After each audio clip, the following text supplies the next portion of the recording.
Hello, hello, hello, everybody. How y'all doing today? Happy Friday. I hope you all are having a beautiful and blessed day. I hope you're ready for your weekend.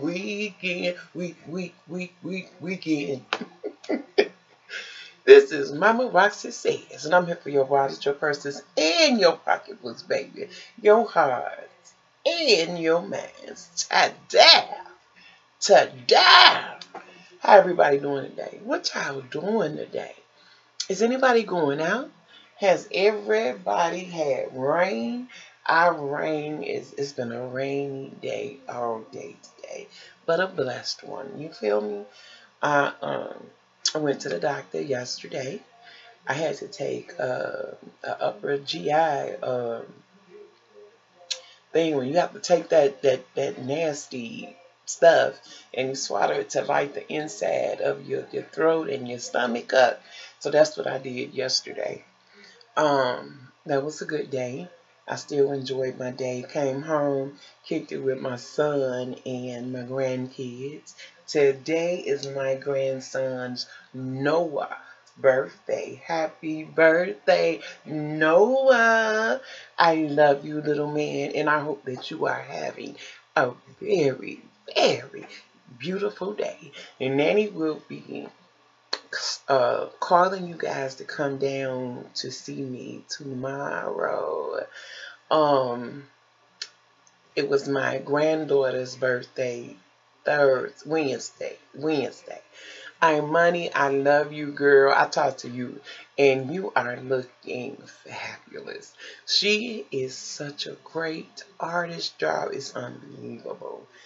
I just want to tell you I love you and happy 15th birthday. I hope you have a beautiful weekend. I hope you had a beautiful day. Noah, baby, I hope you smiling and laughing and running and playing and doing what a 7-year-old does. I love you very much. Ciao, my little lovey-dovey. You look here, y'all. I hope everybody is doing fine. Today, I decided to get up and make myself feel pretty. That's what I did today. I put my little makeup on. Um, this right here is all of my e.l.f. products. This is what this is. Everything except for the lips. And today, the lips are, ooh, today my lips are by my Burt's Bees that I got. And y'all, my Ipsy bag came in. So we will be chit-chatting about that and letting y'all know what I got today in my Ipsy bag. Cause I love you very much from the storyteller with a twist. She been on me every day about this high blood pressure situation and trying to make sure that I'm eating proper and all that stuff. I'm gonna tell y'all the truth. It's a little story time. Ever since I started this November, I think it was like November the 15th or the 16th or something like that, with not eating as much, cutting out the chips, cutting out the Kool-Aid, the pops, and all the I had already cut the pops off. But cutting out the Kool-Aid and cutting out the pops, the chips, and all the extra stuff, every now and then I'll have me, like, I love cookies. Every now and then I'll have me a couple of cookies. It's like I crave, um, you know how you get this, the crave for something sweet. You just need something sweet. So every now and then I'll chit chat on me a couple of little cookies, and I'm a fruit crazy woman right now. Ever since I've started this, I can't eat as much as I did used to because I feel like I'm getting sick to my stomach when I overeat. Um, Another thing that I've noticed since I've started, I'm not on a diet. I just don't eat the things that's not good for me.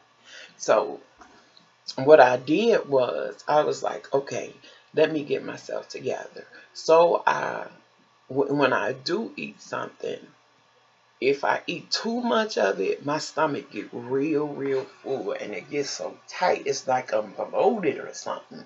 And I need to, no matter what I do, I cannot get rid of that feeling. So what I do is I take me 2 shots of my apple cider vinegar.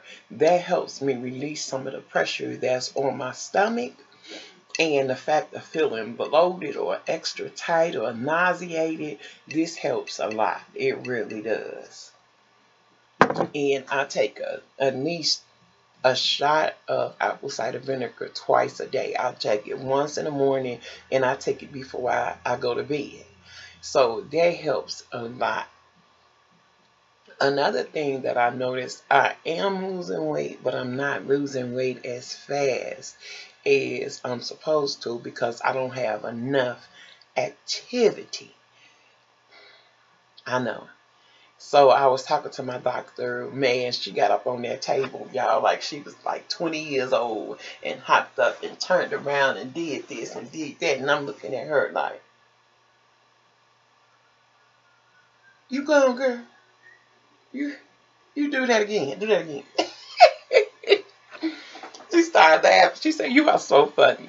So I told her, I say, listen, even on my good days, I wasn't hopping up on nothing. I ain't hopped up on nothing since I was like really hopped, but like 20 years old, and I was hopping and bouncing and shit. No, not now.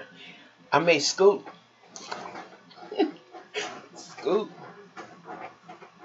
and bounce like that. So then I started watching other videos, and I started watching videos, right, when I came home, and one guy was like 600 some pounds. He said it don't matter what type of movement that you make. It ain't got to just be, it could be sitting in your chair and exercising and bouncing for about 20 or 30 minutes. Something that's going to pick up your heart rate and keep you moving. I didn't know how much stuff was on my dress. But anyway, that's what I said I was going to start doing.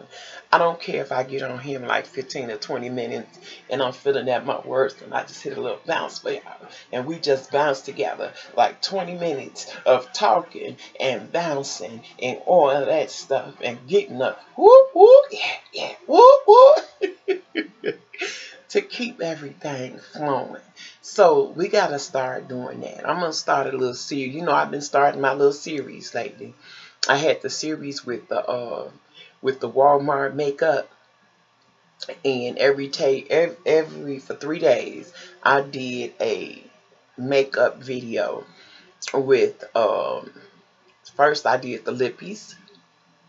Then the next one I did the different foundations that I bought on clearance. Then the next time I went in again, I did the highlighters and everything that I found on clearance. You know what I'm saying?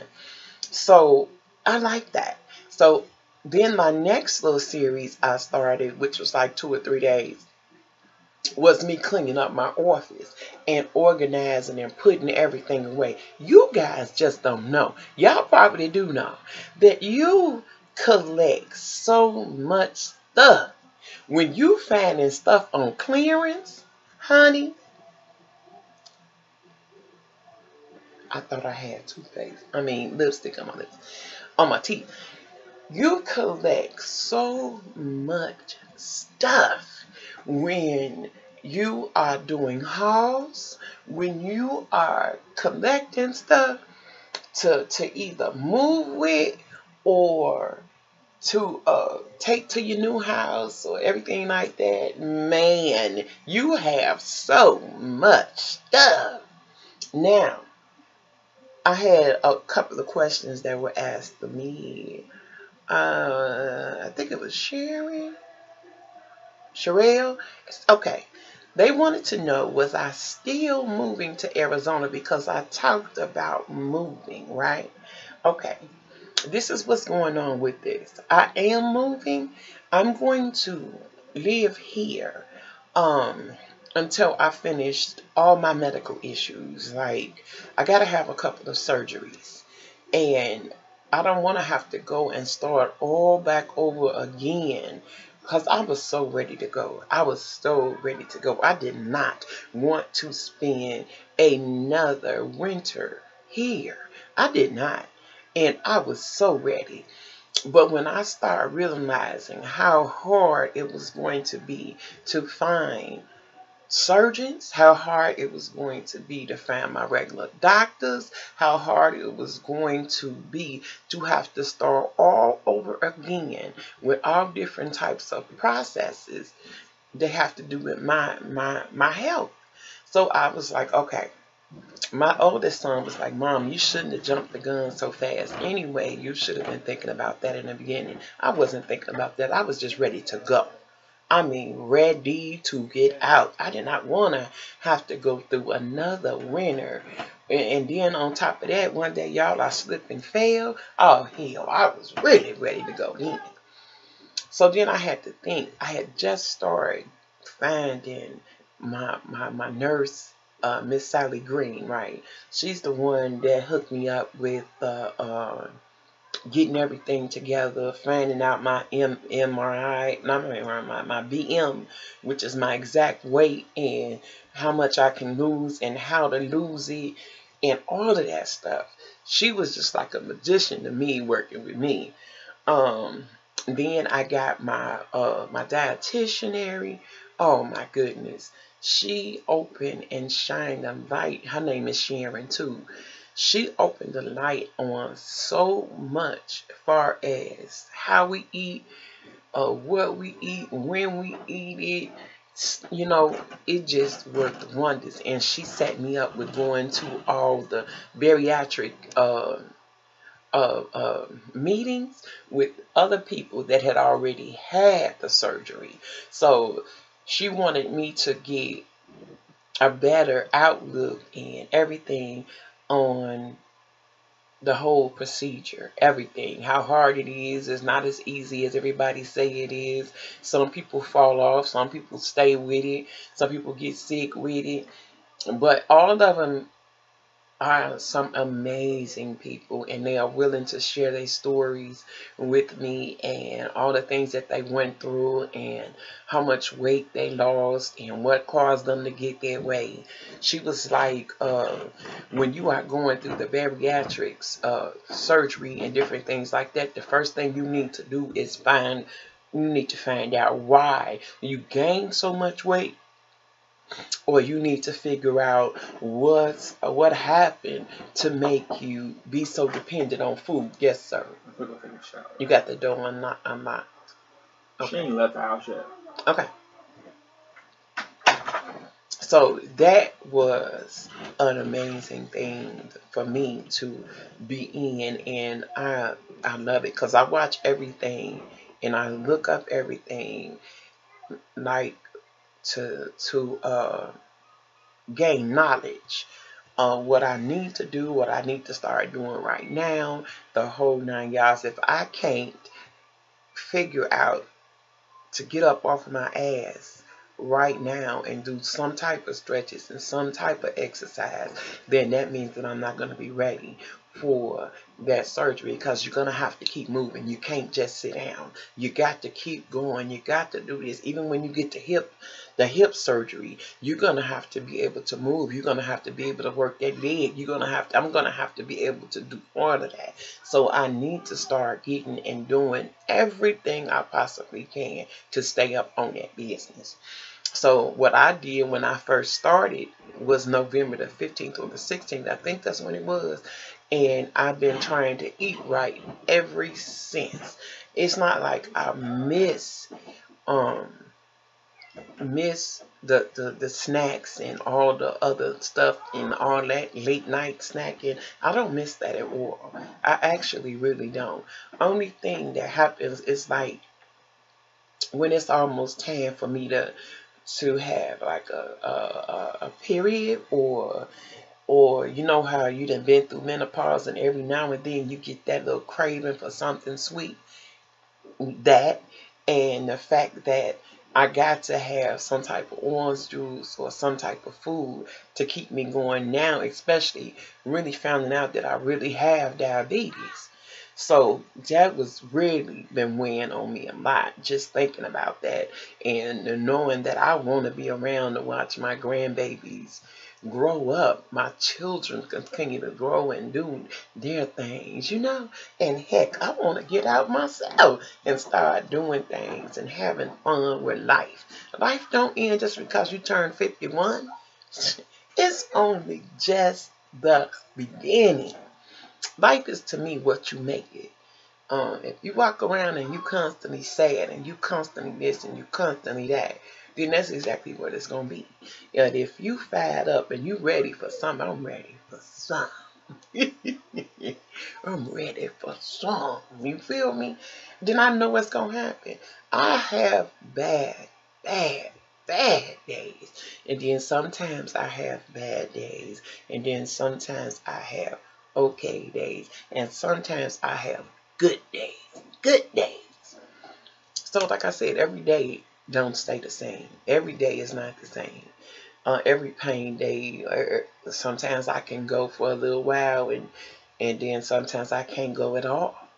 But that's life. You got to keep smiling. You got to keep knowing that God is sending you through these trials and tribulations to try to find out what type of person you are. And I, to me, am a strong woman.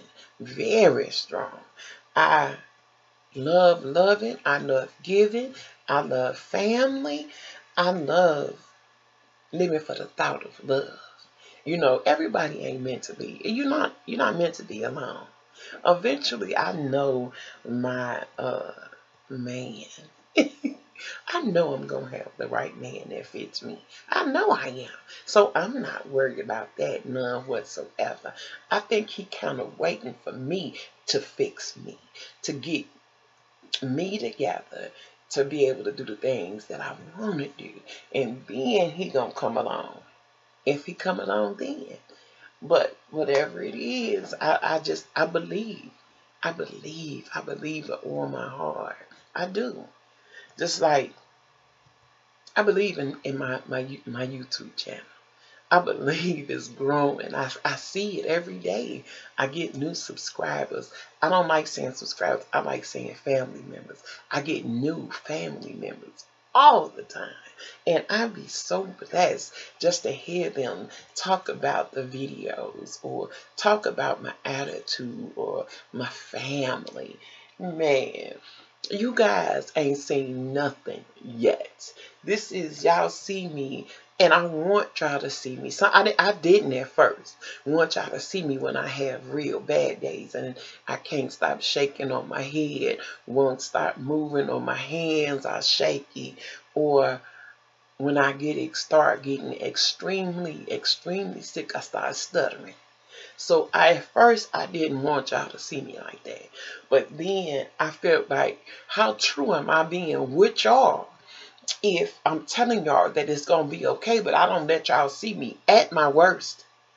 But I let y'all see me when I'm halfway right? Nope. I decided that whenever I get sick, when I have them down days, I get on here. I get on here. I've got on here. I let you know that these are not mine. No. When I first started finding out that it started with my mouth, right?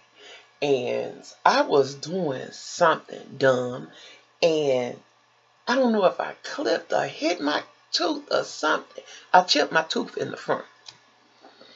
So afraid to go to the doctor. I hated the dentist. I couldn't stand going there. But when my kids was younger, I took everybody to the dentist. I make sure I keep up with shots, dental records, the whole 9 yards. My oldest son, Zeric, got his teeth cleaned. And in the process of getting his teeth cleaned, the dentist poked him or something. But it said off an infection in his mouth. And later on that day, he had a white lump in his mouth. He had to be about 11 years old. And we were talking. I'm like, what's the matter? He said, Mama, I just don't feel good. He was like, my mouth hurt. I'm like, let me see. So I looked at his mouth and I saw the little white pussy bump. So as time went on, kept going on and on, right? He started getting sicker and sicker. I was like, oh no. It got to be about 9 or 10 o'clock that night, and he had a fever. I was like, oh no, no. Let's get up and go. We went to the emergency room and went in Chicago. And when I got him to the emergency room and they checked him out, right, he was like, you only had a couple of more hours left before he would have died. That's how bad the infection had set off in his mouth. I was like, are you serious? I just took him to the dentist. So that kind of got me. That got me bad. So then I put that away and I just made sure that all my kids was healthy and all that. So I ended up moving to Michigan, in Albion, Michigan. And I got over there and I went to go have my teeth cleaned, and they cleaned my teeth. They had to remove, because I had a cavity. They had to remove it. So it took forever to deaden me. So finally, when I got it deadened, right, he took the tooth out, and I was all right. But when I looked in my mouth, because it was so numb, and it had to take so much to deaden that area, till I was, you know how you think you biting down on the cotton ball or the swab that's in your mouth? No, I was actually chewing on my jaw that I did not know, because everything was dead over here. And Lord have mercy, Jesus, I bit down so hard till I caught an infection, and it looked like I had teeth on the side of my jaw, because that's how white it was right there. So I had to go back to the dentist. He had to give me an antibiotic, and he shot me with an antibiotic, and he fixed everything that was in there. I had been so terrified of going to the dentist till that time when I chipped my teeth, my front tooth right here. I wasn't going back to no dentist. I was not going to go. I refused. So I ended up moving here to where I am right now. And it was time for me to go get my teeth and stuff cleaned. And she was like, well, you know, Miss Kelly, she said, the tooth right here, she said, because it has that, it needs to be removed. It can make you extremely sick. And the nerves are dead on that side. And I was like, so you want to take out my teeth, my tooth? She was like, no, I need to take out all the ones that's in the front. I say what? Y'all, I was crying like a dang on baby. I was so upset. I didn't know what to do with myself. You know how you see all these ladies and they walking around with their mouths toe up from the floor up, rotten teeth in their mouth, no teeth in their mouth. I didn't want to be like that. I was like, oh my God, no, I was depressed. Honey. So she told me, she said, well, you know that when you got bad teeth in your mouth, that can be cancerous.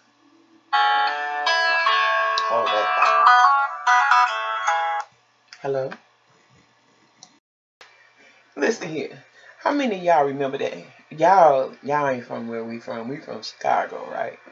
And Are you on a video? yeah. Listen, let me tell you something. Huh? Let me tell you something. When we were little, we had so many dang on songs. Y'all remember that song? Miss Mary Mac, Mac, Mac, all dressed in black, black, black, with silver bells, bells, bells all down her back, back, back. It was that one. Little Sally Walker sitting in the salsa. Cry, baby, cry. Wipe your weeping eyes and put your hands on your hip and let your backbone slip. It was that one. bald headed, skittle diddle, ain't got no hair in the middle, jailed up, weaved up. Your hair look messed up. Your hair look messed up. I'm telling you, the songs and the games that we used to play when we were young is crazy. You got a video too? Nah, he just walking around. Oh, okay, but it's And y'all, it be so funny. Used to 1, 2, 3 red light. You gotta stop and pause. You can't move.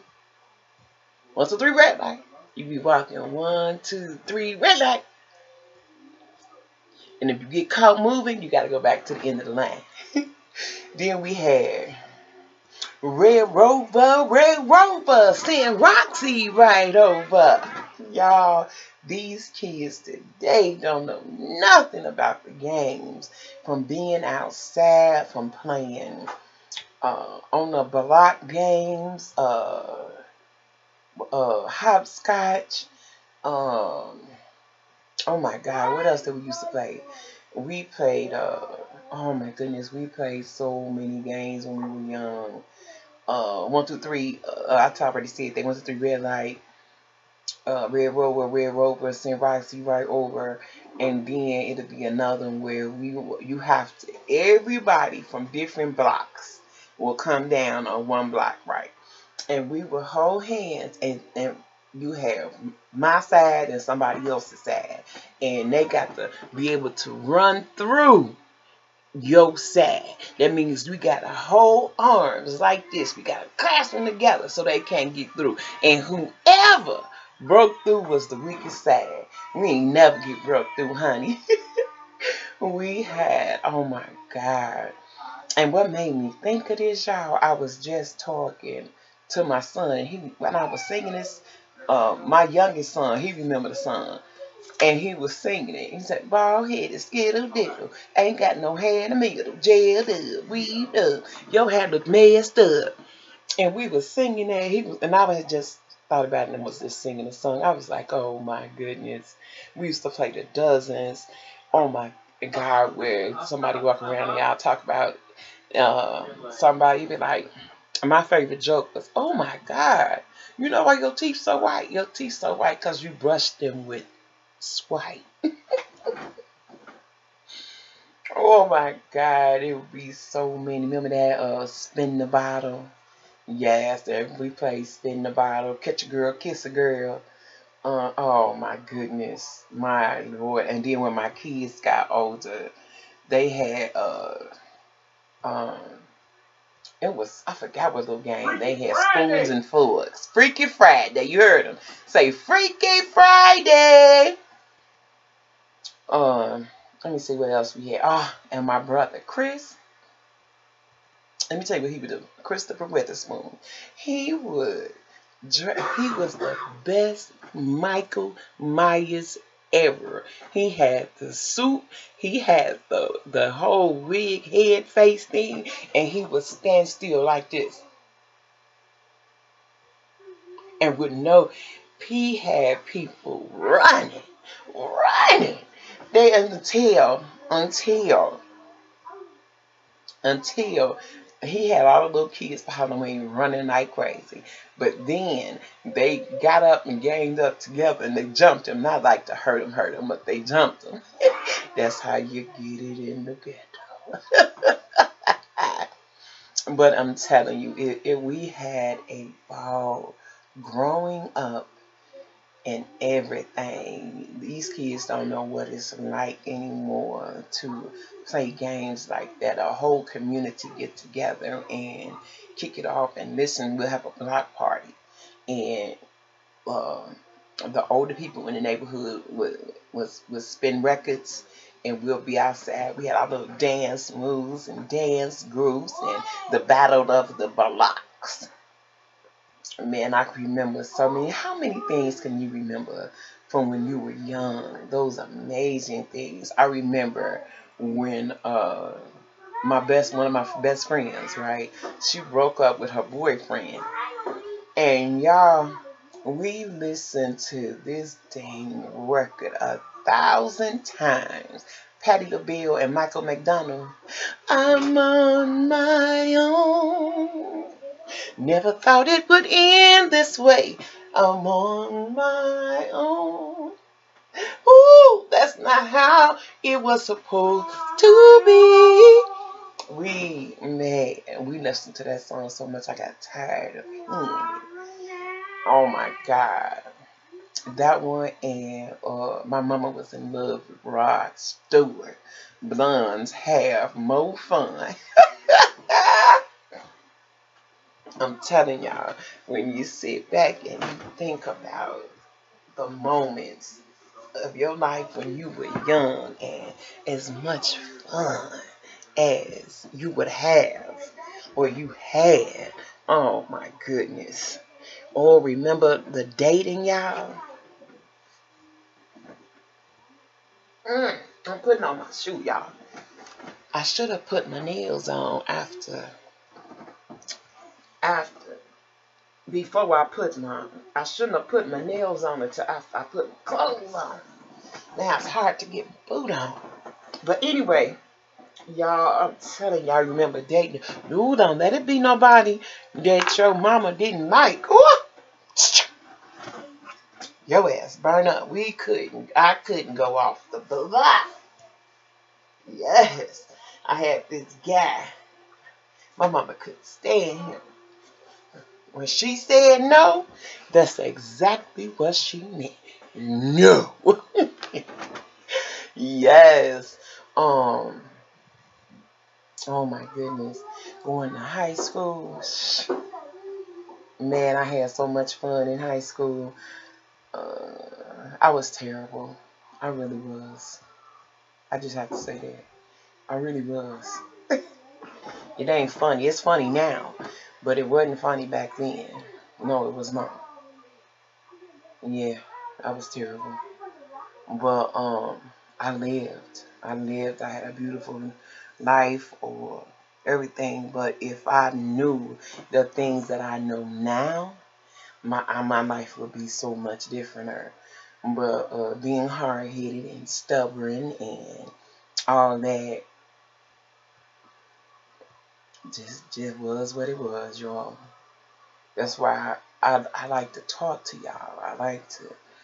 You gotta you can't be friends with your children. You have to be a parent until your kids get old. And then I'm still your parent, but we're a little more closer than we were when you were younger. Because you had to follow my rules. If you did not follow them rules, you was going to get. That's how my mama was. We wasn't no friends while I was growing up. No. She was my mama. It wasn't no such thing or true to fact. But what I tried to do with my children was to conversate with them more. I had to conversate and talk to them. I did them all individually. So that way, if somebody had something to tell me, the other one wouldn't be like, oh, don't you tell her that? Nope, I got to spend time, each and every one of them. I had 4 of them, to talk to them one by one to tell me what it is you had to tell me about. Either we had to talk about sex or we had to talk about periods. We had to talk about women, the men, the boys, or the whole 9 yards. I did it separately until they got older. So when they started getting older, my oldest daughter she wanted to go to Job Corps. And my whole family, all of us got together and reenacted her going to Job Corps. You talking about silly? We were silly as ever. And you know, by you not knowing what Job Corps, you ain't never been. You don't know what Job Corps like. We told her that she had to become a little bit more stronger and a little bit more independent and couldn't be no whiner if somebody was going to try to take her cookies.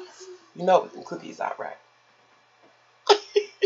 Yes, y'all. Yes, we interacted the whole thing like it was a play. She was sitting there like, I don't really think I want to go to Taco no more. But y'all, I swear, Every now and then, when I look back on my kids, right, and if you ask me what would I have changed or done differently, I think I would have, I don't know. I think I would have been a little bit more sterner. And I was mean. I did what a mother was supposed to do. But I think if I would have been a little bit more sterner on different things. Not try not to be so much like my mama. You know, it was all to me, oh, don't be like your mama. She was so mean, and I did this so I can get outside, and cause I couldn't go outside. I couldn't go outside. I couldn't hang out with all the girls and the people in the neighborhood. I couldn't do that. So what I did was, being stupid and dumb, I would cut school. I would cut school and go do everything I wanted to do and then go back home like normal, like I had been in school all day. Dumb on my part. But when I started thinking about it, when it came to raising my kids, I didn't want my kids to be like that. I didn't want them to have a life during the time that they was going to school. You can have your life during the time you go to school, and you can go outside if you do the things that you are supposed to do. You know what I'm saying? You got to be able to have that they know that they're gonna respect you and they're gonna do the things that you want them to do, but at the same time you gotta untie the knot a little bit and let them stretch out. Like when my son, how old were you when you got a chance to go off the block? 13. He was 13 years old before he got a chance to go off the No way, block. I was 12. I started cussing when I was 13. He He was 12 when he got a chance to go off the block. I let him use curse words when he was 13. He didn't do it in front of me ever. Um, or his dad. No grown-ups, period. Um, but he would at when I would go outside, because I was well known in my neighborhood. I took care of everybody. I fed them. I made sure that I talked to him about finishing school, talked to him about getting locked up, talked to him about if you got children, you better help take care of them because, hey, you never know what's going to happen in the end. You might need them. Yeah, so, man, I was everybody's auntie or godmama. And yeah, I was, and I loved it. I really did. Sean here. Okay, I'm ready. I'm putting on my boot right now. Yes, y'all, I loved it. I loved my neighborhood when I was growing up, baby. It's so different. People had more respect for the grown-ups there. You better have did your respect. You better have did what you supposed to in the neighborhood, because if you didn't, somebody mama was gonna beat your butt and bring you home to your mama and your daddy. And if your mama and your daddy was gonna beat your butt after you got a whooping from somebody else. We was taught to respect. And tie my shoes up, y'all. Yes, we were taught to respect our elders. Respect them. Let not be nowhere cussing and carrying on and being disrespectful. Man, and one of them older ladies saw you or saw, because you don't know who see you. Man, I was terrified. Man, I would never get caught doing anything that I wasn't supposed to do. Because I was afraid of my mama, honey. Yes, I was. I was terrified. She was little baby, but she was powerful. You understand? She was not playing. And that was one thing I admired the most about her, was the fact that she was little and powerful. She wasn't playing. Not at all. So I wasn't playing with man either. So the respect meant a lot to me as growing up. and everything. You feel me? So, with that being said, this is story time, a little story time and chit chat. But I will be coming back with you in a minute. I'm going to my favorite place. Y'all, where my favorite place at? Y'all know where that's at? Y'all know what my favorite place is. I am going to Walmart. And I am going to see what I can find on clearance. I love clearance. So, y'all will be hearing from me later on today. But I will be reposting this as soon as I get back in. I love you guys. Ciao, and see you in a minute.